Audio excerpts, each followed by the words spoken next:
right, I welcome you to today's Sunday school, and our topic today is trust and loyalty, core of agreement. Trust and loyalty, core of agreement. And our reading is taken from Genesis 24, verse 2 to 9. Genesis 24, verse 2 to 9. And Abraham said unto his eldest servant of the house that ruled over all that he had, Put, I pray thee, thy hand under my thigh, and I will make thee swear by the Lord, the God of heaven, the God of the earth, that thou shalt not take a wife unto my son of the daughters of Canaanites, among whom I dwell. But thou shalt go to my country, my kindred, and take a wife unto my son Isaac. And the servant said unto him, Peradventure the woman will not be willing to follow me unto this land. Must I needs bring thy son again unto the land from whence thou camest? And Abraham said to him, Beware thou that thou dost not bring my son neither again. The Lord God of heaven, which took me from my father's house and from the land of my kindred, and which spake unto me, and that sware unto me, saying, Unto thy seed I will give this land. He shall send his angel before thee, and thou shalt take a wife unto my son from thence. And if the woman will not be willing to follow thee, then thou shalt be clear from this oath. Only bring not my son neither again. And the servant put his hand under the thigh of Abraham, his servant, and swore unto him concerning this matter.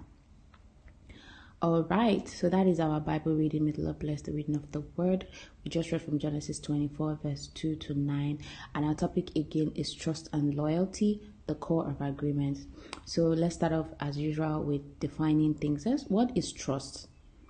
Trust is the willingness to be vulnerable to another person, group, or organization because you believe they are reliable, honest, and have your best interests at heart. Trust is a psychological and emotional safety net.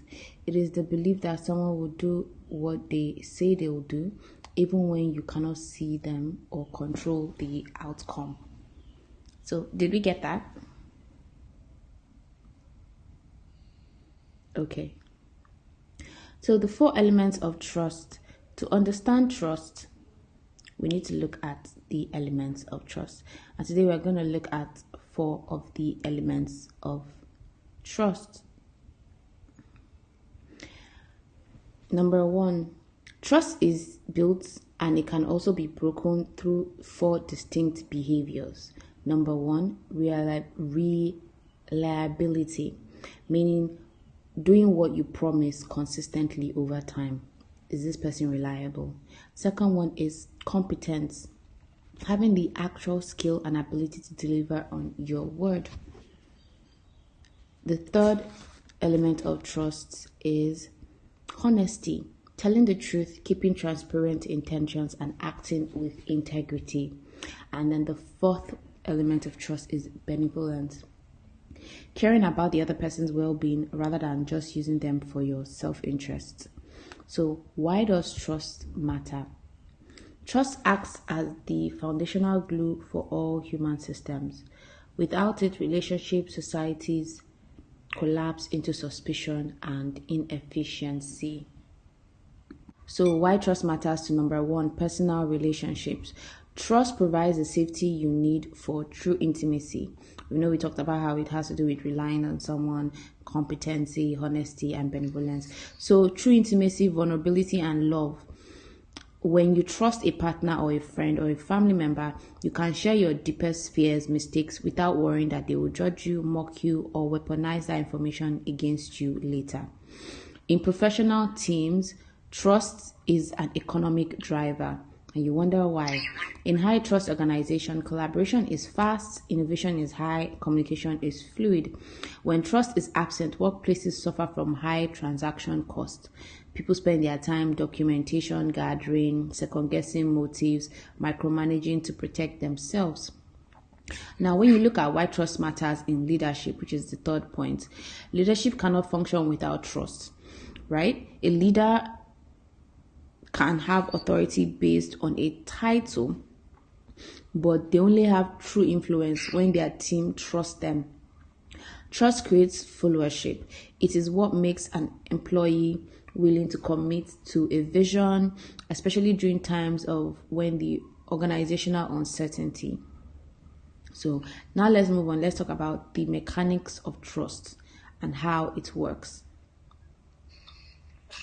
It takes time to build. That's the first thing you need to look at about trust. Trust takes time to build, which is why you will see that reliability is one of the elements of trust, which involves you doing what you promise to do consistently over a period of time. That's one of the elements of trust. So as such, trust takes time to build and it takes seconds to destroy. Trust is an incremental investment. It is built through hundreds of small daily actions, showing up on time, keeping your secrets, delivering on a project. However, a single act of betrayal can instantly wipe it out. Or for those who are not so extremist or emotionally insecure, it can reduce their trust in you. It might not wipe it out completely immediately, but it might begin to reduce their trust in you.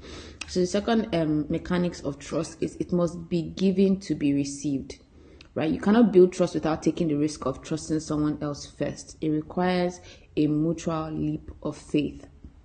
Now, when we look at the third mechanics of trust and how to build it, it restores through accountability. We talked about how if you do something that either reduces someone's trust or completely erases it. When trust is broken, it can be fixed by a simple apology. It requires transparent acknowledgement of the mistake and an understanding of the hurt that is caused, and a prolonged period of change behavior to prove reliability once again. So that's important to note, because some people, once trust is broken or once they feel guilty that they were not reliable, they don't even bother trying to go through restoration with accountability. So that's important to note. Okay, let's move to part B, loyalty. We talked about what trust is. We've talked about its elements, why it matters, and mechanics like how to build trust. So let's now move on to loyalty. What is loyalty? Loyalty is dedicated allegiance and devotion or faithfulness to a person, a cause, a thing, or an ideal. While trust is about believing in someone's reliability, loyalty is about your commitment to stand by them over time, especially when it is difficult, inconvenient, or costly to do so. Which is why you oftentimes see that in a lot of writings, they will put trust and loyalty together, because somebody can trust you and choose not to be loyal to the person, and vice versa. Someone can be loyal, dedicated to a cause for their own benefit, but they may not trust, other people within that particular cause. So trust and loyalty go together and should go together. Loyalty is a choice to prioritize a relationship or a principle over short-term self-interest. The three pillars of loyalty. Let's talk about the pillars of loyalty so you kind of know what it is. Number one, true loyalty is not blind obedience. It is an active, emotional, and ethical commitment built on three elements. And the first one is consistency. The second one is defense. The third one is sacrifice. So we're going to go through these three pillars together. The first one, let's talk about consistency. Again, consistency comes up, which is showing up and offering support reliably, not just when things are going well. So that is what you talk about when you talk about true loyalty. The person has to be consistent in the good days and the bad days. The second one is defense. Here, you are protecting the reputation, well-being, and interest of the person or the cause when they are not around to defend themselves. That's what people will say. Oh, that's a very loyal staff.